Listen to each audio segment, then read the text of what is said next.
Magic the Gathering is partnering with Marvel. To celebrate, Hasbro is making a slew of Spider-Man Magic the Gathering Marvel Legends. Today I'm taking a look at a figure I've been waiting years for, Battle Damage Spidey. But is this token worth the additional cost?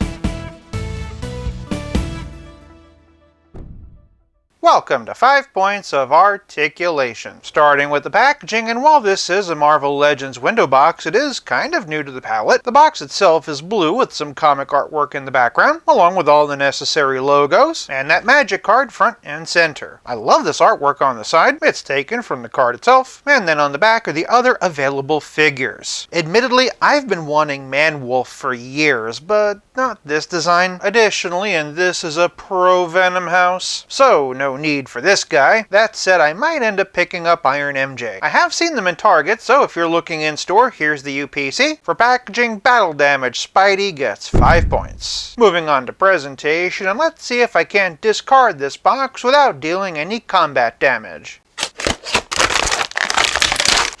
Spider-Man stands at 6.5 inches, or 16 centimeters, and is almost entirely new. Don't get me wrong, it started as Renew Your Vows, but with the exception of minor things like the hands, just about everything's been touched up in some way. Even the feet got tweaked a little bit. At first I thought these two pieces were the same. Flipping it around though, you can see they added some fabric tugs. Same thing with over here. Because of the fabric tugs, I originally thought this was based off of Maximum Spider-Man, but no.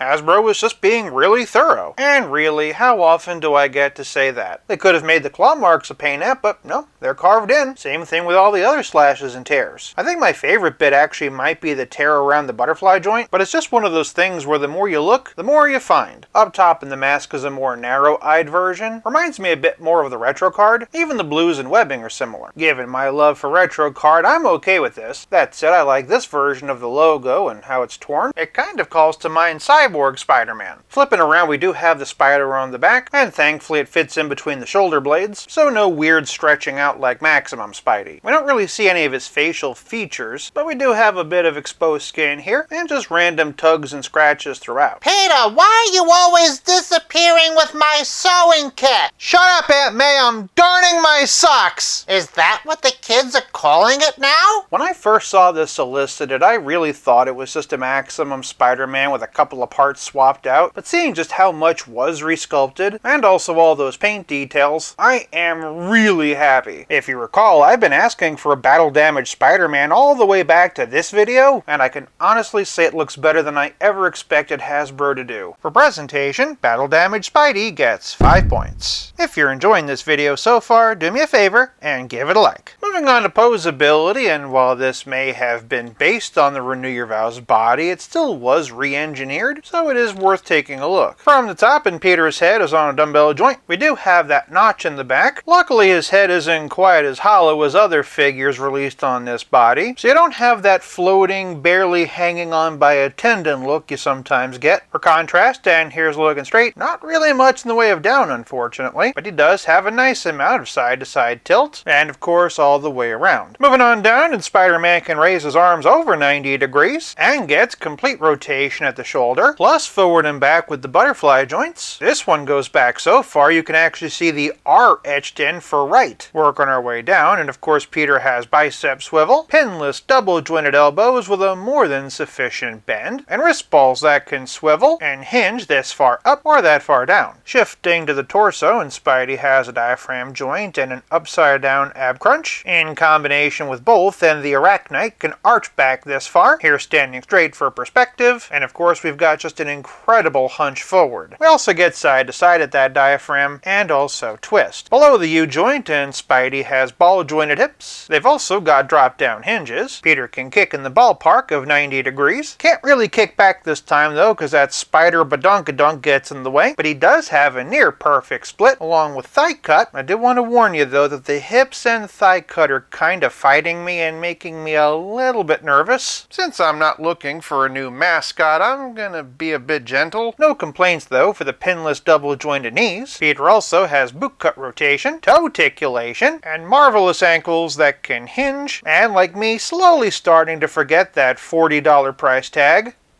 Pivot. Between the limited neck range and those suspiciously stiff hips, for Poseability, I'm giving this Spidey 4 points. Moving on to playability, and Spidey comes pre-packed with these fists. Luckily, he also has a pair of open, wall-crawling hands, and a pair of web-spinning thwippies. If I've said it once, I've said it a million times. These 6 options are the bare minimum every Spider-Man should come with. Hasbro also included this beat-up unmasked Peter head, and they did a really good job here. Unlike the body, the head seems to take its cues from Maximum Spider-Man, but it's still its own original skull, complete with scrapes and scars, plus this very lifelike busted up eye. Switching it out for the masked head, and it really pulls the whole thing together. Clearly Peter has been through it. Another nice pack-in is this web shield. It's actually the exact same one that came with Maximum Spider-Man, only this time they didn't add any painted details, but honestly that's fine. Similar to a Captain America shield, and it snaps on Spidey's wrist, and is a good way of getting it out into circulation for those who missed out on Maximum Spider-Man. If they want to include it again with a Capcom version, I wouldn't say no. Lastly, and in terms of accessories, we have this web line. It's been cast in a translucent plastic, and is pretty much the standard one that we've gotten a few times before. If you have the animated series 2-pack Spider-Man, you can use the accessory holding hand. Otherwise, the wall-crawling hand works. You could also wrap it around his wrist like this. Of course, we've got to talk about the card. In the sake of transparency, I've actually never played Magic the Gathering, so all I can really do is describe it to you. Once again, though, we have that beautiful artwork. It's also foiled and iridescent. This specifically is the Spectacular Spider-Man, and is a legendary creature. A Marvel legendary creature. I'll see myself out. He's technically a spider-human hero. Wait a minute, Flash is a completely different character. This guy, right? Get it? Because Flash Thompson is Agent Venom. Oh, I'm sorry, Agent Anti-Venom. And yes, I know Flash means something different in the game. For the more initiated, here's what the rest of it says. With your blessing, I'm going to be keeping this one sealed. I can't see the back, but there is an extra card in there with legal. But playability is more than cards and accessories. It's also about how well your figure plays with others. For the rest of my small but mighty Battle Damage Spider-Man collection, and here's the original Toy Biz animated one. Next up is Spider-Man Classic. I like this one because it also looks really dirty.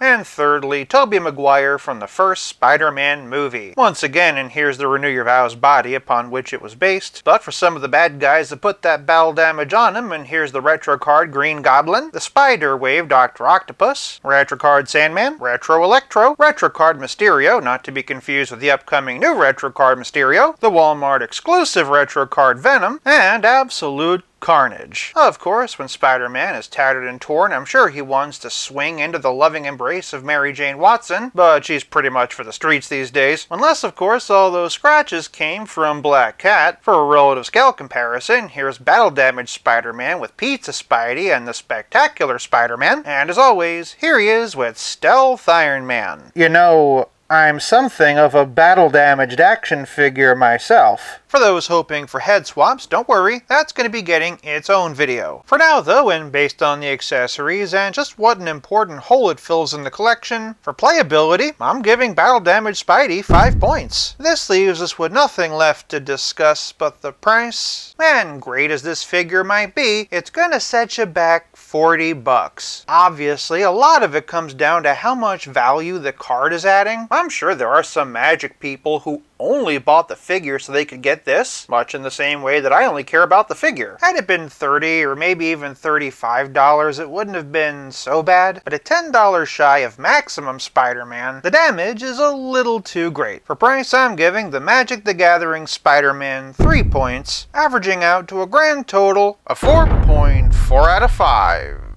Sound off in the comments and let me know if you're picking up this set for the figure, the card, or both. While you're down there, make sure you're subscribed so you don't miss my upcoming head swap showcase. For more Spider-Man while you wait, check out one of these, and until next time, play nice and have fun.